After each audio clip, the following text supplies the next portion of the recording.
Hi, I'm Michelle Stirling for Friends of Science Society, and I invite you to join me for a free live stream on July the 8th, 2021 at 7 p.m. Mountain Daylight Time. We're going to be discussing Hazards Ahead, Robert Lyman's most recent report, part 2 of his Speed Bumps on the Road to Decarbonization. And decarbonization is, of course, going to net zero. Now, there are many technological and economical challenges that are not being discussed in the press, and we're going to be reviewing some of these as we look at various proposals to electrify the way that we run our modern society. One of the angles is to electrify storage with pump storage and battery storage. How much will that cost? How many options are there for pump storage? That's where we pump water into a reservoir and then release it at a later date to use up that energy that's been stored.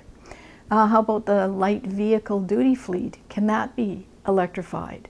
What are the challenges there? There's also the electrification of railways.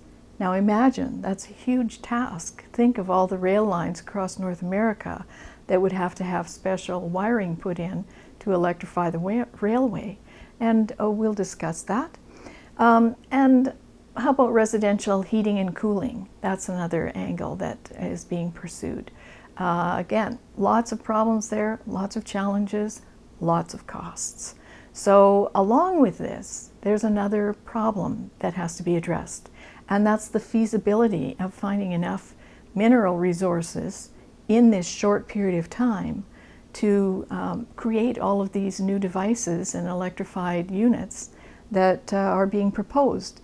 Is it possible to do that? Most mines take at least 16 years to get up and running, and some of these proposals are for 2035, for instance, for the EV fleet in Canada.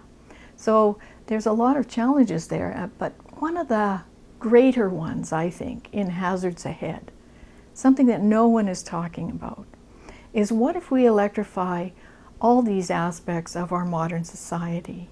And then what if there's sabotage?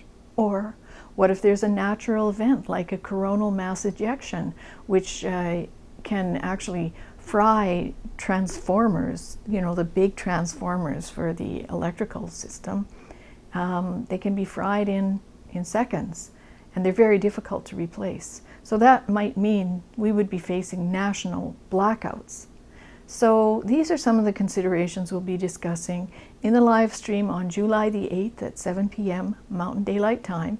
Join me live, and just to reinforce the fact that I think there are some serious hazards ahead, I'm going to put on my orange safety vest.